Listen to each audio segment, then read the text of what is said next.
प्यारे दर्शकों, आप सभी का हमारे चैनल में स्वागत है। धर्म से जुड़ी वीडियो देखने के लिए हमारे चैनल को सब्सक्राइब और लाइक करें। धन्यवाद। प्यारे दर्शकों, अगर आपने वीडियो का इससे पहला भाग नहीं देखा तो इस चैनल पर जाकर देखें। धन्यवाद। पिछली वीडियो में हमने देखा कि साखी गोविंद लोगों की और अब आगे साखी और चली। हम यह दुआ करते हैं कि प्यारे दर्शकों के ऊपर वाहिगुरु कृपा करे। वाहिगुरु वाहिगुरु वाहिगुरु। अगर आप गुरु जी से प्यार करते हो तो वीडियो को पूरा देखें। धन्यवाद। वंजारे की साखी। अब श्री गुरु नानक देव जी महाराज वंजारों की बस्ती की ओर गए और वहां जाकर अपना आसन बिछाकर बैठ गए। एक वंजारे के घर में पुत्र उत्पन्न हुआ।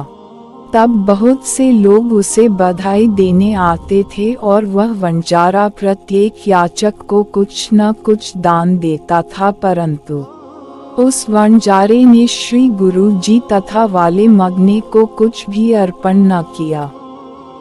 तब मर्दाने ने कहा, मुझे यदि गुरु जी आज्ञा दे तो मैं भी इस वंजारे से कुछ वाचना करके ले आऊं। मर्दाने की बात सुनकर सर्वज गुरु जी हंसने लगे और कहा, हे मर्दाने, इसके घर में पुत्र के रूप में करजाई पैदा हुआ है। यह 4 पहर रहकर चला जाएगा। अब जैसे तुम्हारी इच्छा है करो। इतना स्मरण रखना कि यदि तुम उसके द्वार पर याचना के लिए जाओ तो मौन ही धारण करना। कोई भी आशीर्वाद नहीं देना होगा। मर्दाने ने वैसे ही किया, अर्थात चुपचाप खड़ा रहा, परंतु किसी ने भी मर्दाने की बात तक नहीं पूछी। अंततो गत्वा मर्दाना वैसे ही लौट आया। आकर श्री गुरु जी को कहने लगा, हे गुरुवर, मुझे तो किसी ने मुख से बुलाया तक भी नहीं। गुरु जी कहने लगे, हे मर्दाना, तुम बाब बजाओ। तब मर्दाने ने रबाब बजाना आरंभ किया। तब गुरु जी ने शब्द उच्चारण किया। जब दूसरा दिन चढ़ा तब वह लड़का स्वर्गवास कर गया। कल जहाँ बधाई और मुबारकें मिल रही थी, वहाँ आज अनेक प्रकार से कदन हो रहा है। वह देखकर मर्दाने ने गुरु जी के चरणों में प्रार्थना की कि हे सर्वज्ञ गुरुदेव, यह क्या हो रहा है? आप कृपया इसके लिए उच्चारण करो। गुरु जी ने मर्दाने की प्रार्थना स्वीकार करते लिखा शब्द उच्चारण किया हुए आगे। अब गुरु जी बाला और मर्दाना को संग लेकर आगे की यात्रा को चल दिए। 2 सिखों की साखी। फिर बाले ने कहना आरंभ किया, सतगुरु श्री गुरु नानक देव जी हम दोनों को साथ लेकर आगे चले। अब चौमासा आरंभ हो गया था। तब एक नगर के निकट पहुँचे। मर्दाने ने कहा, हे महाराज, इस स्थान पर चौमासा है, विश्राम करना चाहिए। गुरु जी ने नगर से 1 कोस बाहर अपना आसन लगाया। वहाँ एक बाग था जिसका स्वामी एक क्षत्रिय था। वह क्षत्रिय गुरु जी के दर्शनों को आया तथा नमस्कार करके बैठ गया। कुछ काल बैठकर चला गया। इसी प्रकार वह क्षत्रिय प्रतिदिन गुरु जी के निकट आता और फिर कुछ समय के पश्चात चला जाता था। एक दिन उस क्षत्रिय के पड़ोसी ने पूछा कि आप प्रतिदिन किधर जाते हैं? उसने कहा कि एक संत जी आए हुए हैं, मैं उनके दर्शनों को जाता हूँ। उस पड़ोसी ने कहा कि मुझे भी अपने साथ ले चलो। तब उस क्षत्रिय ने कहा, यदि आपको भी श्रद्धा है तो आप भी चले चलो। दूसरे दिन वह दर्शनों का प्रेमी जब चलने लगा तो वह पड़ोसी दुकानदार भी उसके साथ हो लिया। रास्ते में एक रंडी का घर था। वह पड़ोसी तो रंडी के घर चला गया और वह क्षत्रिय श्री गुरु जी के निकट आ गया। उस प्रेमी ने निश्चय किया था कि संत जी के दर्शनों के सिवाय और कुछ भी जिज्ञासा नहीं करनी। इस प्रकार वह दोनों दुकानों से इकड़े चलते थे। क्षत्रिय तो गुरु जी के निकट आ जाता था और दूसरा रंडी के घर में चला जाता था। इसी प्रकार बहुत दिन व्यतीत हो गए। एक दिन उस कुकर्मी के मन में विचार हुई कि मैं तो नित्य प्रति कुकर्म करने जाता हूँ और मेरा साथी उस महात्मा के दर्शन करने जाता है। इस साथी के साथ कुछ बात करनी उचित है।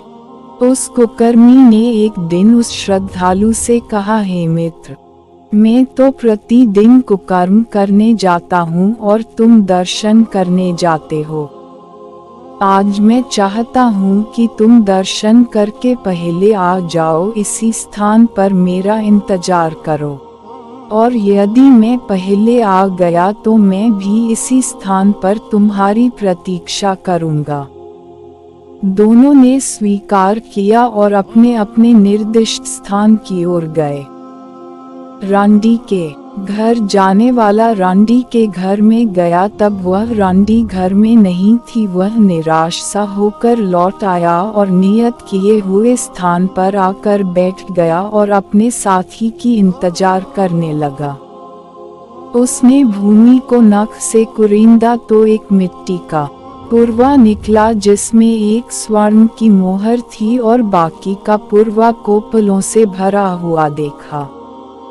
उधर वह श्रद्धालु जब गुरु दर्शनों के पश्चात घर की ओर लौट रहा था, तब उसके पांव में एक कंटक चुभा, जिससे उसको पीड़ा हुई तथा रुद्र बह लगा। उसने अपने पैर पर एक वस्त्र फाड़ कर बांध लिया तथा शनैः शनैः चल कर वह भी अपने स्थान की ओर आया। पहले ने पूछा कि आपको क्या हुआ है। उसने कंटक चुभने का समाचार कहा। उस कुकर्मी ने मुस्करा कर कहा, हे मित्र, देखो मुझे तो एक मोहर प्राप्त है और तुझे पैर में कांटा चुभ गया है। मैं तो पापी हूँ, परंतु मोहर पाई है और तुम सत्संग के लिए जाते हो, परंतु पैर भी जख्मी करवा बैठे हो। यह क्या कारण है? अब वे दोनों इसका उत्तर लेने को गुरु जी के पास आए तथा जो कुछ सत्य था वह गुरु जी के समक्ष दोनों ने कहा। गुरु जी मुस्कुराकर मौन हो गए। अब उन दोनों ने आग्रह किया, हे महाराज, हम अपने प्रश्न का उत्तर चाहते हैं, अब आप कृपा करो। तब गुरु जी ने उस कुकर्मी को कहा, हे भाई, तुमने पूर्व जन्म में एक मोहर दान की थी, जिसके फल से तुम्हें मोहरों का भरा हुआ पुरवा मिलना था। अब तुम कुकर्म करने लग गए, जिससे सभी मोहरें कोयला बन गई हैं तथा जो प्रेमी हमारे दर्शनों को आता है, इसके भाग्य में शूली पर चढ़ना लिखा था, जो सत्संग के प्रभाव से शूली का शूल हो गया है।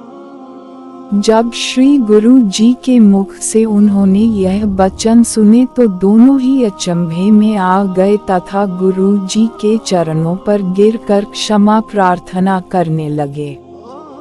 गुरु जी ने उन दोनों ही सिखों पर अपनी कृपा दृष्टि का संचार किया तथा पवित्र नाम का उपदेश किया।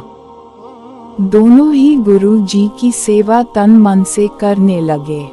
फिर गुरु जी ने एक शब्द उच्चारण किया, करणी कामधु मनु मस्वाणी बुरा भला दुई लेख पाए।